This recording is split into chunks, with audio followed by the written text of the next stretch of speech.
What are you afraid to lose?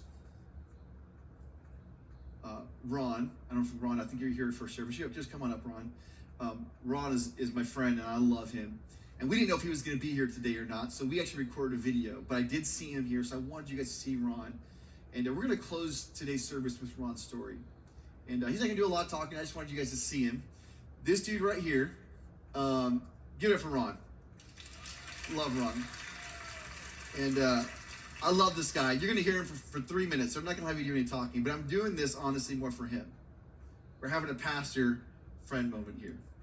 A year ago, Father's Day message, and we started processing about your relationship with your father. There was a lot of work you were doing. And when we first had lunch, we were talking through that, and to see this man grapple with what he's had to grapple with as an immigrant from Africa, got Nigerian, all those roots, and here's the thing, here's a man trying to run from that, and you're going to hear his story, but what you're not going to hear in the story is, not only is he letting go of his fear, he's letting go of some other things you're going to hear him talk about. And let me tell you where the journey's taken him. This man who is running from his roots is now running back to his roots. And Ron, everything that he encapsulated with being Nigerian and his dad, Ron's actually going to go back to Nigeria pretty soon and explore the very thing that brought life to his father and his family. So instead of us telling the story today, but I wanted them to see you because you're on this journey. And but instead of us telling that story today, we wanted you to hear from him. Here's the thing. Listen to this video with the question in mind. What are you afraid of letting go? Watch Ron's story. I'm Ron Aladini, and this is my story.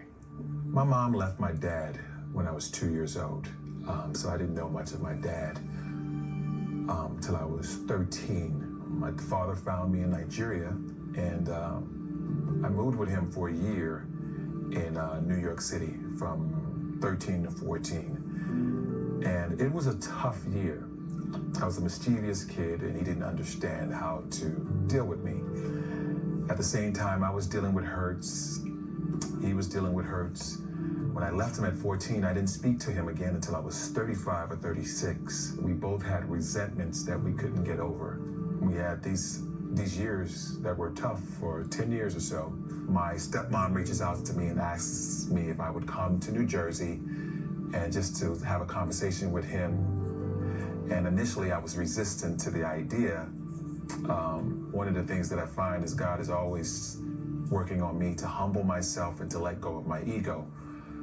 So a couple of weeks later, I decide, just go and see him. She calls me and tells me that he was in the hospital, and I knew it was his last day.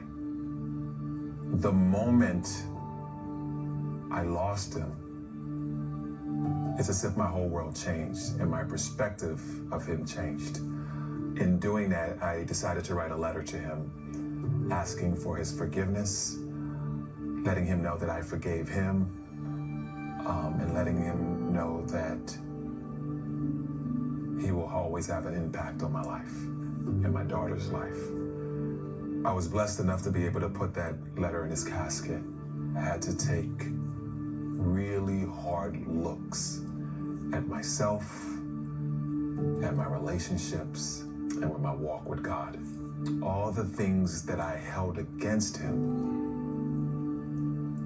when I heard other people speaking about him and the impact that he had on his life, and I had never seen him that way because I never took the time to see him that way.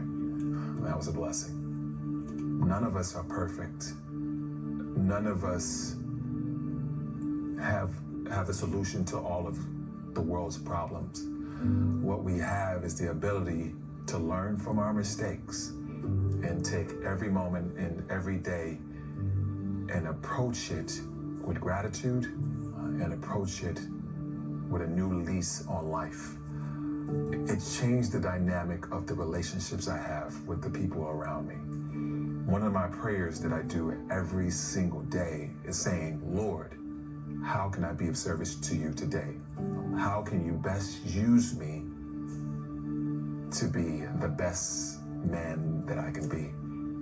I love my dad. And that was something really hard to say at one time. I would have never found any of this without my father. Of all the times in my life that I've dismissed him, he has actually been my greatest gift without me truly ever knowing.